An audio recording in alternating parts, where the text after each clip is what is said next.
This podcast is brought to you by the U.S. Postal Service and USPS.com/smartbusiness. This is a CNN podcast. Here's CNN headline news anchor Renee San Miguel with The Digital Life. As I sit down at this microphone, there is a second child, a son, due any day now in the San Miguel household. In fact, it was 2 years ago that Father's Day morphed for me from being a giving holiday, as in what golfing-related gift can I get my dad this year, to a giving and receiving one, as in, will my 2-year-old daughter actually let me sleep in late this Father's Day? Hence the focus on fathers, internet resources for us, and being a dad to kids who are also, whether you like it or not, living the digital life. To help with that, we're joined by Jeremy G. Schneider, a therapist, writer, and workshop leader. Go to jgs.net for more info on him. He has been on the Today Show and quoted in the Washington Post and Philadelphia Inquirer. I wanted him on the digital life because he now has a podcast and online column, both called A Father's Voice. Jeremy, thanks for being with us today. Oh, it's my pleasure to be here. So tell me what the reaction has been to your podcast and the online column. It's been pretty good. I mean, what's nice about it is that it gives me a chance to hear what fathers actually have to say, which is kind of ironic. They get to hear my voice, and then I get to hear their responses, either through email or through even phone calls and checking onto my website. And I'm wondering, you have regular, clients, I'm sure. I mean, you do, you're based in Long Island, you do a lot of workshops, and you meet with the families and talk with, and do the therapy. But this is kind of advice online, is it not? I mean, you have a section on your website called Ask a Dad. And I'm wondering, for a therapist maybe used to face-to-face counseling, what are you keeping in mind when you give that counsel online, to folks who you don't know what they look like or what other circumstances they bring to the table? It's definitely a different shift. I mean, the focus for when I receive something in email, it's more about establishing some connection, letting them know that what they're feeling or what they're experiencing is not abnormal, because for the most part it's not. For instance, I get emails from dads who have read some of my other articles that talk about, how hard it is sometimes in the beginning to develop a connection with their child. And they write me back saying, oh my goodness, I read this article or I heard this podcast and it really affected me. And I then respond with some tips, some suggestions, the things that I did, things that I've seen work for other fathers in similar situations. And so it's more focused on, that connection, but also providing some quick tips, whereas therapy gets much more in-depth, it's much more insight-oriented, things of that nature. And you get more of a history of the actual person Correct. Involved there, or the couple involved. Correct. Are there any themes developing here from the dads who contact you online in terms of the problems they're having, or just what what thoughts they have? I mean, there's two main things that I almost consistently hear from other fathers or even other mothers who are aware of the issue as well. The first one is what I just mentioned, the issue with having trouble having an immediate connection with their child. Sometimes it can take several months for a father to really start to feel the bond develop between themselves and a newborn. And for fathers in the beginning who expect the connection to happen quickly, it can be kind of scary. It makes them question their abilities, their confidence as a father. What am I doing? Am I doing something wrong? Is there something wrong with me? And so trying to help them understand that sometimes takes time and what some things they can do to help that. The second one is actually something I call, the mommy do it test. Mm-hmm. And that happens particularly when they get more into toddlerhood and, they start screaming, mommy do it, every time, the father picks up the child or tries to change the child or feed the child. The child wants to be with the person that they've spent the most time with, and unfortunately for the father, that's often the mother, because in many situations, at least the ones where the fathers come to me about this, they've been the ones working while the mother has been staying home.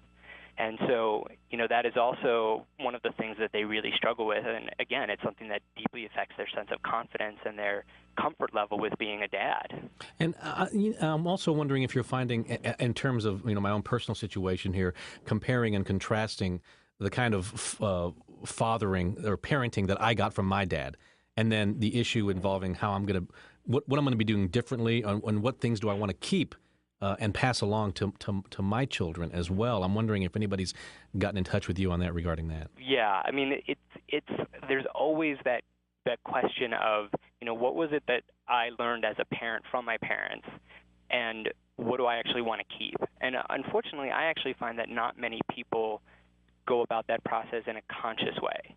They don't take a quote unquote objective look at their relationship with their parents, while and think about the fact that they probably picked up pretty much everything from them. And then what are they going to transmit to their own children? And so taking a more conscious approach to that, really starting to think about it, like, well, they did this. I actually don't really like that. I want to try it this way. But boy, when they, the way they handled my homework situation, I really enjoyed that.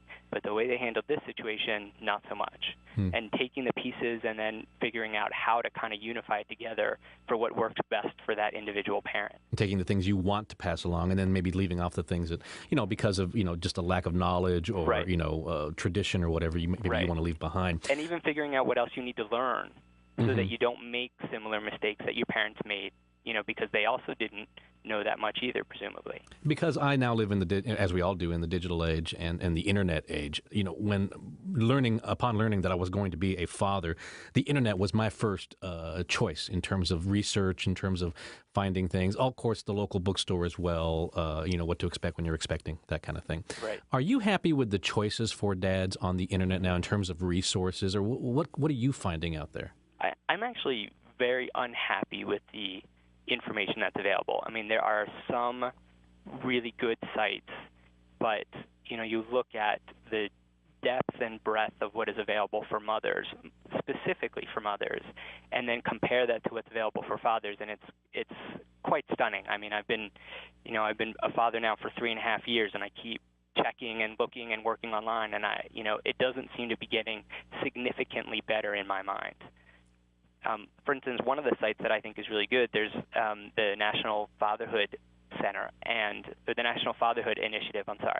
And that's a good site, and they send out newsletters that talk about research about the father's impact on their children and the things they can do.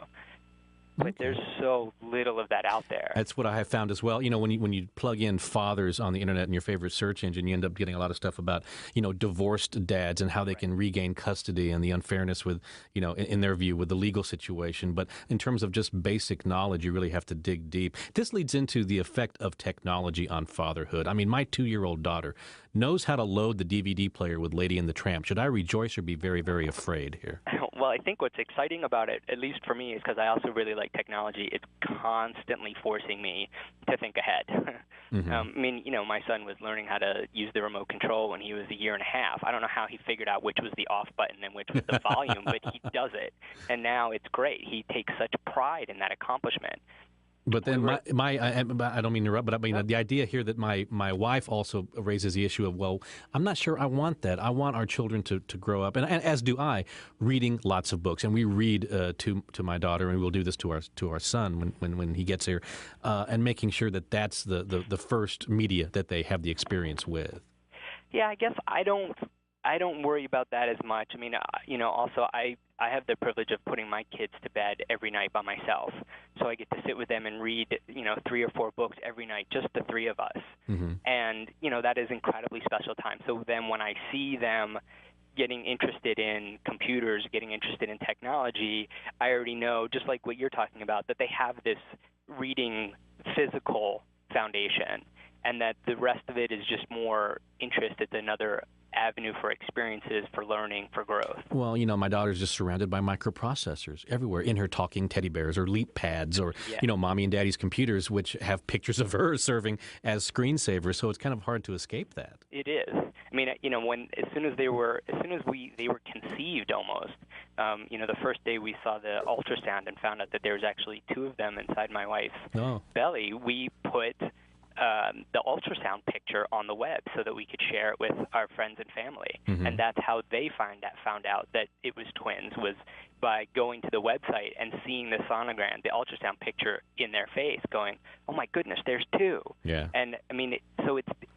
on the one hand, there certainly are some challenges and it makes things more difficult, but it's allowed people to connect to our children who don't see them on a regular basis. My sister who lives out in California, she gets to see the pictures. She gets to, I have a blog called 20 Copies. She can visit the blog on a regular basis and find out what's going on with their lives in a way that, we couldn't do